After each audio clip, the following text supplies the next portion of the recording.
Bismillahirrahmanirrahim. Assalamualaikum warahmatullahi wabarakatuh. Welcome to STET Sentul Bogor. Perkenalkan, nama saya Sa'diah, Prodi PAI. Ini adalah tugas pertama saya dari mata kuliah Dasar-Dasar Manajemen yang diampu oleh Bapak Maula Zuamah SE MSOS, yang akan mereview sebuah buku Dasar-Dasar Manajemen karya Abdul Rahman MAP yang diterbitkan oleh Intelijensia Media. Saya akan mencoba mereview buku ini di bagian ke-13, bab manajemen stres organisasi. Buku ini membahas secara komprehensif tentang stres dalam organisasi, yang mana di subbabnya itu ada 4 ya. Yang pertama itu ada pengertian stres. Nah, yang kedua itu ada penyebab stres, yang ketiga pendekatan stres, terus yang keempat cara mengatasi stres organisasi. Buku ini bertujuan untuk memberikan pemahaman kepada pembaca, khususnya pemimpin dan karyawan, tentang bagaimana stres dapat mengaruhi kinerja organisasi dan bagaimana cara menanganinya secara efektif. Meskipun tidak secara spesifik dibahas tentang tokoh utamanya, namun ada beberapa tokoh yang saya kutip dari buku. Yang pertama yaitu Handoko. Beliau menjelaskan stres sebagai ketegangan yang memengaruhi emosi, proses berpikir, dan kondisi seseorang. Yang kedua ada Cherry Chover dan Alison Straw, mengidentifikasi gejala stres dari 3 sisi: fisik, tingkah laku, dan gejala di tempat kerja. Lalu ada yang ketiga itu ada Mangkunegara. Nah, beliau ini mendefinisikan stres kerja sebagai tekanan emosional yang dialami karyawan. Terus yang keempat, Kate Davis dan John W.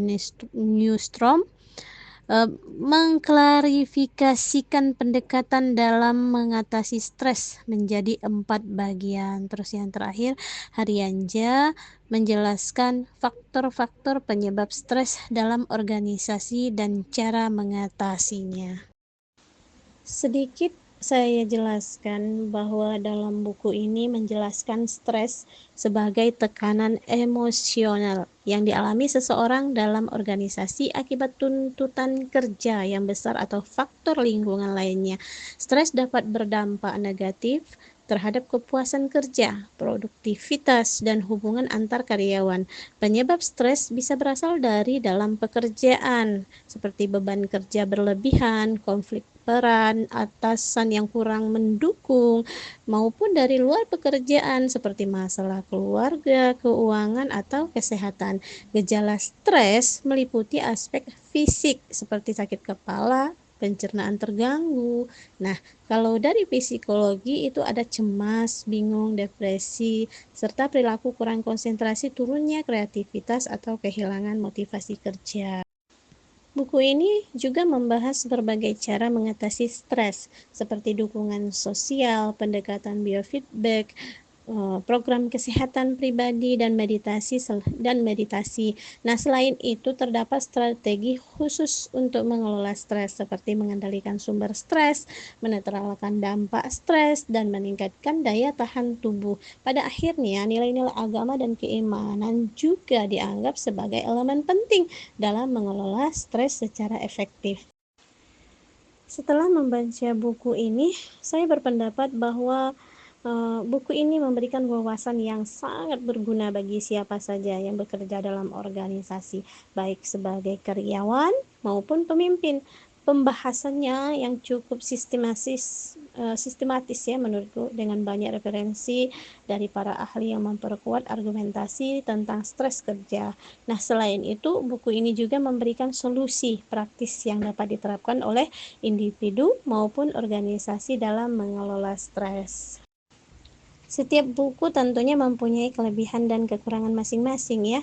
Dan kelebihan di buku ini, terutama di bab yang saya bahas ini, yang pertama itu Menurut saya pembahasannya yang komprehensif. Buku ini mencakup berbagai aspek stres dari penyebab hingga cara mengatasinya. Nah, itu di situ sudah lengkap. Dan yang kedua itu ada solusinya, solusi praktisnya dapat diterapkan langsung dalam dunia kerja untuk mengelola stres secara efektif. Dan yang ketiga, mengatasi masalah secara kolektif. Pendapat para ahli memperkuat isi buku dan membuatnya lebih kredibel. Sedangkan yang keempat, menekankan peran agama. Tidak hanya membahas aspek psikologis dan fisik, tetapi juga nilai spiritual dalam mengatasi stres. Nah, namun menurut saya ada sedikit yang perlu ditambahkan lagi ya, seperti yang pertama misalnya di beberapa bagian menggunakan bahasa akademiknya yang cukup berat atau istilah yang cukup teknis, sehingga bagi saya memerlukan pemahaman yang lebih mendalam. Nah, yang kedua itu menurut saya itu agak akan lebih menarik ya jika contoh nyata dari perusahaan atau individu yang berhasil mengatasi stres dengan metode yang dibahas. Jadi sedikit ditambahkan studi kasusnya gitu. Terus yang ketiga, membahas perbedaan individu karena tidak semua orang ya mengalami stres dengan cara yang sama, sehingga pendekatan yang lebih personal bisa lebih ditekankan lagi begitu. Di sini ada pesan moralnya yang sedikit saya sampaikan, bahwa stres adalah bagian dari kehidupan kerja, tetapi dapat dikelola dengan baik jika seseorang memahami penyebab dan cara menanganinya. Dukungan sosial seperti kesehatan dan pendekatan spiritual sangat penting dalam mengatasi stres. Nah, organisasi harus berperan aktif dalam mengurangi stres karyawan untuk meningkatkan produktivitas dan kepuasan kerja. Selanjutnya yang terakhir itu mengelola waktu dan tanggung jawab dengan baik, insya Allah dapat membantu mengurangi tekanan kerja. Jadi kesimpulan dari buku manajemen stres organisasi ini merupakan panduan yang sangat berguna, sangat-sangat berguna sekali bagi individu dan organisasi dalam memahami serta mengelola stres kerja.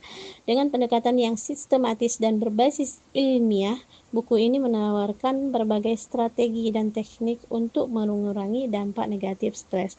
Meskipun ya beberapa bagian yang saya sebutkan tadi menggunakan bahasa akademik yang cukup berat, namun isi buku ini tetap relevan dan bermanfaat untuk meningkatkan kesejahteraan kerja dalam organisasi. Untuk itu saya tertarik untuk membahas tentang manajemen stres di organisasi ini dalam bagian ke-13 yang merupakan subtemanya, subbabnya itu ada 4 tadi yang sudah saya sebutkan tadi. Alhamdulillah, terima kasih saya ucapkan kepada semuanya, terutama kepada Bapak Maula Zuama, SE, MSOS yang telah membimbing kami dalam mata kuliah ini, mata kuliah dasar manajemen ini. Mohon maaf apabila terdapat kesalahan, baik dari tulisan maupun dari tutur kata. Wabillahi taufiq wal hidayah. Wassalamualaikum warahmatullahi wabarakatuh. Bye-bye.